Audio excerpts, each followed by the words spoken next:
ताबीरिबा पुम्नमक्पु अमुक हन्ना तराम नोक्चरी ngasisu mayamgi ngaihak pothananaba haiduna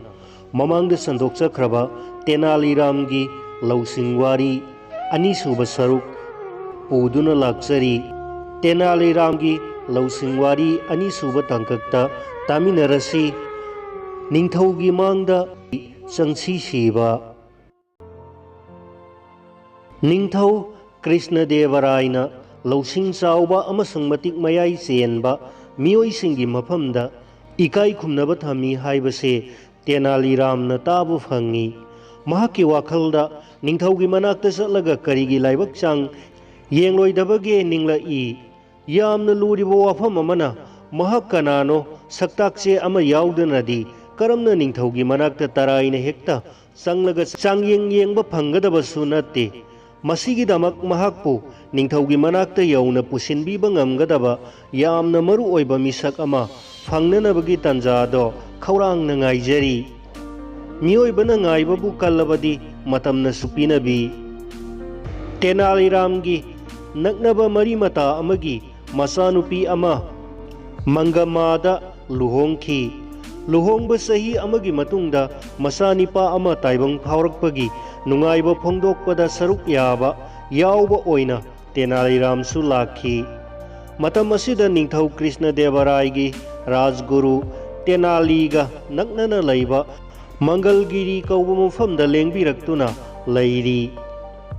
Ramalinga नत्रगा तेनाली रामना मफम असिदा लाक्लगा राजगुरुगी पुंगनिंग पेननबा पुक्सेल सेंगना थौगल तौजबगा लोइनना महाक्की पुंगनिंगी अरुबा खौरांगना ngaijariba wari pumnamak liduna tahanjai राजगुरु मी सुंबा थोइदोक हेंदोकना हाई महाकना रामलिंगा तेनाली रामबु थागत थागतुना सिजिनाई महाकना ngang वा थाजननबगिदमक लम लमुक सांगदा सक तोइना सई रामलिंगा तेनाली रामना राजगुरुगी ओइदबा वहाइसिंग अदुबु तसेंगना थाजबा थमदुना Rajguru मथ्वाई हराउना लैननबगिदमक अहिंग नुंथिल हाइबा नाइदना थमदना थौगल तौजै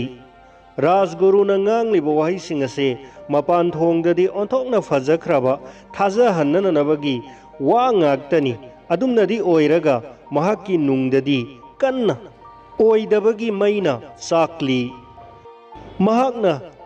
kanna khalli madudi asuk yamna lausingsu leiba adugi su mathakta lairik phajana haiba masigi mi asina karigumba darbarda lakpa thokabadi mahak masagi mamal खंगन हंथरकनी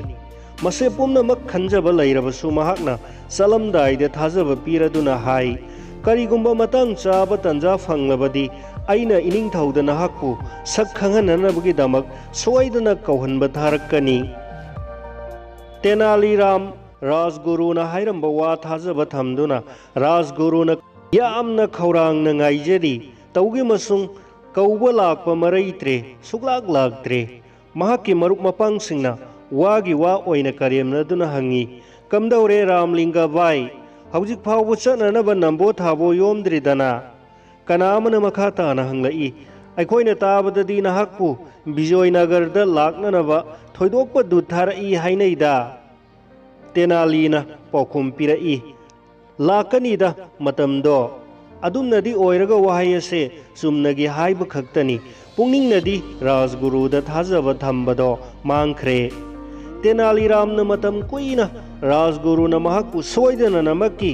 विजयनगरदा कौरखिगनी खंदुना ngaijabani काइने थंगदा खलंब वखल पुमनमक अरेंबा ओइरे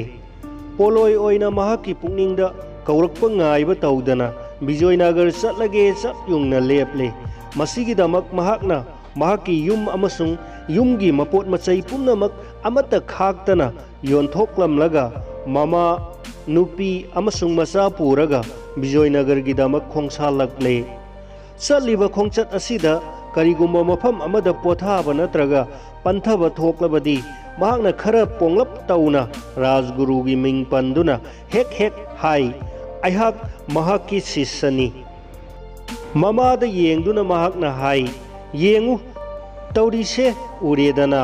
अइना मफम खुदिंगमक्ता राजगुरुगी Ming पनबदा तौनरखिबसिंग अदो मियोइबगी मिंग हाइबसिसु यामनमक मरु ओइ अदुना आइसु आइगी मिंग ओंथोकप तारे इनिंगथौ कृष्णदेवरायगी मफमदा इकाई खुमनबा फंगननबगीदमक आइसु आइगी मिंगदा महाकी मिंगी कृष्ण नप्सिलगा ngasiदगी आइगी मिंग रामलिंग कौबगी महुत्ता रामकृष्ण कौरगनी येंगोय इबुंगो आइगी दमक्तदी मिंग अनिमक चप इमान मानै आइदी हौजिकसु नहाकसे Ram अदुम कौगनी हाननसु अदुम कौदुना लाकपनी ममाना हाइरई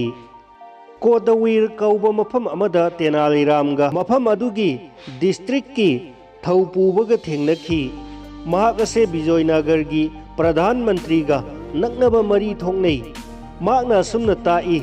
अखोइगी इनिंगथौ मतिक मयाई चावबनी like लाइसु यामना है लोइनना यामनसु पिना हैबनी अदुमनदी ओइरगा करी करीगुंबा मतमदा बंग सावदुना मीगी ngakka कोक तोंगान तोंगान ताहनबसु यावरिबनी मियोइबा मपोक्ता पोकलगा ताइबंग मियोइबना महाक मसादा मखल कया मरोमगी खुदोंग थीबा नंगबदा मदुगी ममल मंतिकनबा ngamdriba फावबदी महाककी पुंसी अदो माई पाकपा ngamdri हाइना लौगनी अइना अइगी इंगक कंजबा ngamगनी तेनाली रामना फोंदोकलिबा वाफम असे मसाना मसाबु थाजबा थमदुना फोंदोकचरकपनी थौपुबा अदुना मंगोंदा मसी मसु ताकपी निंगथौगी दरबारगी मंत्री मयामगी मकोक प्रधानमंत्री सु मतिक मयाई सेनबा मिसकनी मंगोंद खुदोल पिगनबगी मतेंग मसाना पांगबा ngamनरबगी पांबै थीबा ngamजद्रबा अदुगुंबा मियोइसिंगी दमक्तदी मफम अदुदा सनफम लैते सांगलबा था मरीगी खोंचत चटलबा मतुंगदा तेनालीराम महाकी ममा मसागा विजयनगरदा थुंगलखी मफम अदुगी श्रीतनाना इरंग लंगना फजबगी मतौ उरगा मिटना थकना इंगक ngakpa पोई असौबा अपाकपा लंबेल मदुरसु मीना सिकना चाइना ngamdana क्रिक क्रिक इनना चटली सिगी मथक्ता अमुकसु सगोल सामु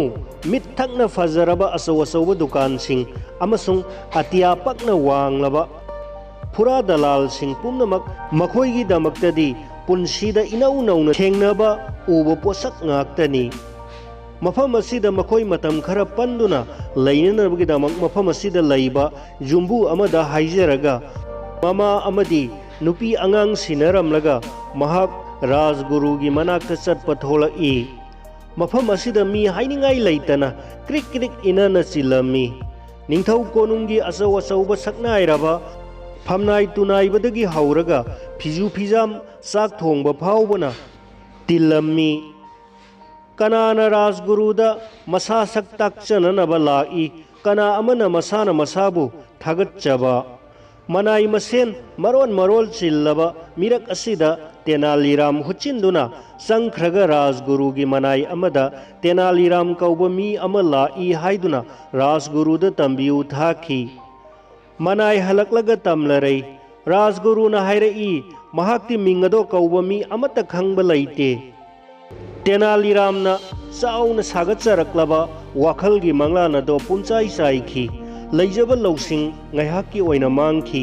mahakna saurangna manai sing thak thak inthoklamlaga rajgurugi manak yaunanaba gam gam khong thangjilai rajguru adomna aibu sak khangbidre ai ramlingani mahak aduna mangalgiri da adomgi thogal tawjakhiba adu pumnamak ado ningsing bidrabara फरे राजगुरुना करीबु खंदुना महाकपु सक खंगनिंग लुखिगनी महाकना सावगल अदुना हाइरई कदाइदगी मीनो मसीबो आई मसक खंगदे मपांदा तांथोक्रो चलो मनाई सिंगना तेनालीराम इन इंदुना मपांदा तांथोरकले तौरिबो मतवदो उरगा तिल्लिबा यामना खोलहौना फाक फाक नोकनै महाकना मतवसुमना करीगुंबा मतमदसु सुख साथीना इकाइबा नंखिद्री शहर मसा सिंगी लेपाक मसा तादबा चौखत्तबगी लमचत महाकी दमक्तदी मसीना इहान हाना थेंगनबनी महाकी पुंगनिंगदा राजगुरुना तौबिमलगी महुत्ता इकाइबा पीबा मसीगी लमन मतिक चप चाना सिंगनी हाइना चप युंगना लेपले मसे ngamnanabagi पांबै अमना अहानबा मक्तदा इनिंगथौगी थामोई सुमतपा ngamnaba honaba tangai fade haibasimasu mahakna asetba phirep laurami mathangi numita mahak raj darbar karai darbar da wahau amagi maramda yamna kanna marai yetnaduna lairamba tanjado thengnarui taibang malem ase karino punsi haibasina karino masigi maramgi asauba aruba hiramda marai yetnari pandit amana mahakna ningliba wakhal ado mayamda phongdokladuna hai taibang malem ase launamba amani aikoina uri tariba amasung mado sijinaduna khangba ngamliba mahau tangduna natraga manam masak khangliba mado tasengnamakki aikoina khanjaba khaktani thangai sengnamakidi pumnamak ase karisu amata natte taugi masung aihakna khaliba kari haiba tasengba asumba haibadubu adumna taunabrane Tenali Ramna karem kathainabagi mawongda hairakpani wafam ase aikoigi shastra dasu palli panditna napal tauna hairai tilliba miyam pumnamak wa machet amata ngangnade tuminna famli shastra na pallibu wafam asibu karamna kanana lali haina kakpagi matik laibagene adumnadi oiraga Tenali Ramdi shastra dagisu amuk hendokna mahak masagi lausingda hena lumna thajaba thamjaba misakni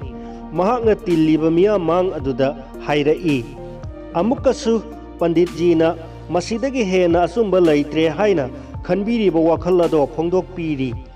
madugi wafam ado yauraklabadi aikoina amuk pandit jigi wafam ado oiba yabra haibado wakhal thingjinba tarakli